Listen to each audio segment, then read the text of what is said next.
गुरुजी राधे राधे जी। आपके चरणों में प्रणाम।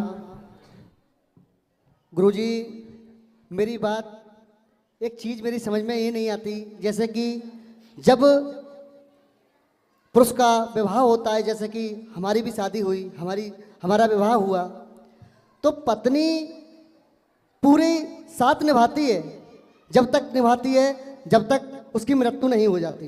गुरुजी, तो मेरा ये पूछना है कि जब पति की मृत्यु हो जाती है तो पत्नी शमशान घाट तक साथ में क्यों नहीं जाती है? तो आप क्या चाहते हैं कि पत्नी शमशान तक जाए? नहीं नहीं गुरुजी, मैं सिर्फ जानकारी चाहता हूँ। अगर ऐसी कोई रीत रस्म है तो आप बता दीजिए गुरुजी।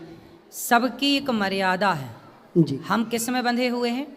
मर्यादा। मर्यादा में। मनुष्य मतलब मर्यादा, इसलिए हमारे राम ने क्या सिखाया?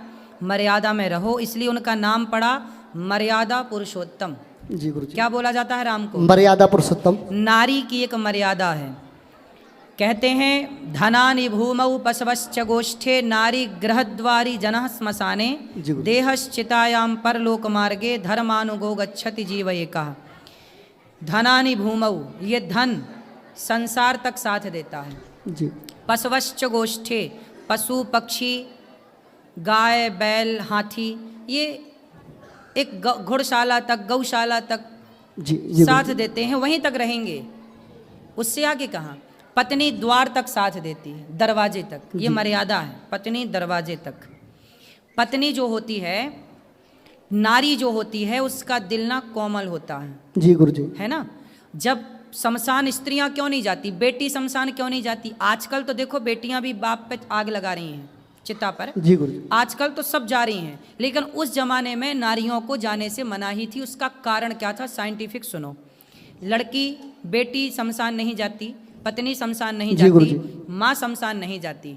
कारण जानिए कि जिस पत्नी ने आपको अपना पति माना, भगवान की तरह पूजा, हमारे यहाँ पति भगवान है। जब पुरुष जब मरता है तो चिता पे जलाया जाता है। आपने किसी की चिता को जलता हुआ देखा है?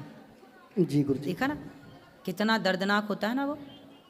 जी गुरुजी। चिता पे जलना मतलब चमड़ी ऐसे टिपकती है। सोचिए कि जिस पत्नी ने अपने पति को भगवान माना, उसे इस तरह जलता हुआ देखेगी तो कहीं उसके अंदर सदमा ना बैठ जाए। दिल की कच्ची है ना, दिल की कोमल है ना स्त्री। जी गुरुजी। एक माँ शमशान क्यों नहीं जाती? बेटे को जलता हुआ कैसे देखेगी? जी। है ना? एक पत्नी कैसे देखेगी अपने पति को? लेकिन गुरुजी इतना ही प्यार जितना वो करती थी इतना ही पति भी करता है, तो पति तो जलते हुए देखता है। नहीं, पति थोड़ा कठोर होता है। जी गुरुजी। पुरुषों का दिल और स्त्री के दिल में अंतर नहीं लगा आपको आज तक? जी। बोलो। जी गुरुजी। स्त्री बेटी और बेटे के दिल में अंतर नहीं लगा आपको आज तक? स्त्री थोड़ा कोमल है, कोमलांगी बोला जाता है उसे। कोमल अंगों की, केवल अंग ही कोमल है स्त्री के नहीं, कोमल उसका मन भी है, कोमल उसका दिल भी है। सदमा बच्चे झेल जाते, लड़का झेल जाता है थोड़ा, लड़की नहीं झेल पाती।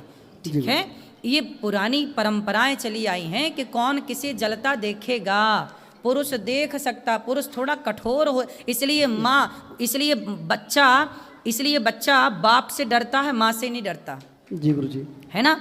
बाप से थोड़ा कुछ भी होगा तो माँ के पास आएगा। बेटा जानता है कि माँ मान जाएगी, पर बाप जल्दी नहीं मानता। तो छोटे छोटे बच्चों से पूछ लो कि भाई तुम्हारी माँ ज़्यादा कोमल है कि तुम्हारा बाप ज़्यादा कोमल है, ये तो प्रश्न का उत्तर बच्चे दे देंगे कि हमारी माँ ज़्यादा अच्छी है। बाप थोड़ा डांटता है, बाप थोड़ा गुस्सा दिखा दे, लेकिन माँ इतने में मान जाती है। ठीक है गुरुजी, मेरा प्रश्न का आपने बता दिया, मैं बहुत खुश हूँ, कोट कोट नमन कर रहा हूँ। गुरुजी के लिए एक बार जोरदार तालियां बजाते हैं आप लोग। मैं संतुष्ट हूँ। लीजिए मेरी पत्नी गुरुजी, ये भी खुश रहिए। हेलो गुरुजी, राधे राधे। मेरे बच्चों को आशीर्वाद दीजिए। खुश रहिए। राधे राधे।